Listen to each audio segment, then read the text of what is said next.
Sumatera Barat akan memiliki dua ruas, sirip, jalan tol yang terhubung ke Tol Trans Sumatera yaitu Tol Padang Pekanbaru dan Tol Solok Selatan Rengat.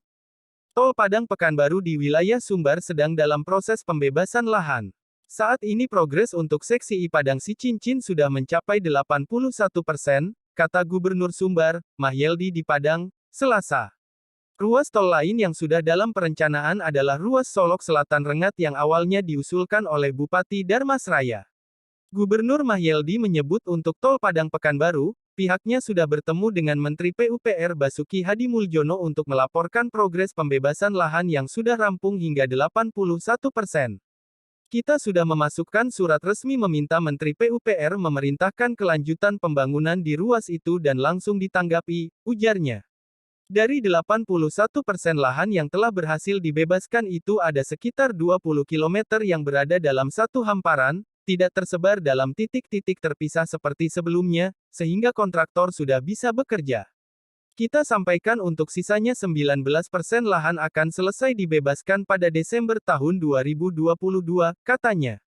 Sementara untuk tol Solok Selatan Rengat awalnya diusulkan oleh Bupati Darmasraya. Usulan awal itu adalah tol Darmasraya Rengat.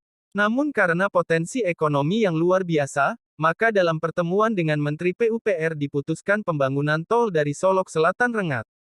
Menteri sudah berjanji untuk memasukkan rencana itu dalam RPJMN tahun 2024 sampai tahun 2029, kata Gubernur. Kepala Bapeda Sumbar, Medi Iswandi mengatakan saat pembangunan rampung nanti, Sumatera akan terhubung oleh jalan tol Trans Sumatera mulai dari Aceh hingga Lampung. Hanya ada dua provinsi yang tidak dilewati oleh jalan tol yaitu Sumbar dan Bengkulu. Ia menilai jalan tol itu adalah urat nadi perekonomian yang akan menjadi salah satu faktor utama untuk perkembangan daerah. Sumbar bisa jauh tertinggal dari provinsi tetangga yang dilewati tol bila tidak dicarikan solusi konkret. Solusi itu adalah pembangunan sirip tol dari Sumbar ke jalur utama tol Trans Sumatera. Maka jika dua sirip tol di Sumbar ini terrealisasi, akan sangat besar pengaruhnya bagi perekonomian Sumbar, ujarnya. Ia optimistis ruas tol Solok Selatan Rengat bisa lebih cepat proses pembangunannya karena sebagian besar lahan yang akan dilewati berada dalam HGU perusahaan. Perusahaan yang bergerak di bidang perkebunan tersebut juga sangat membutuhkan akses tol, karena itu prosesnya tentu akan lebih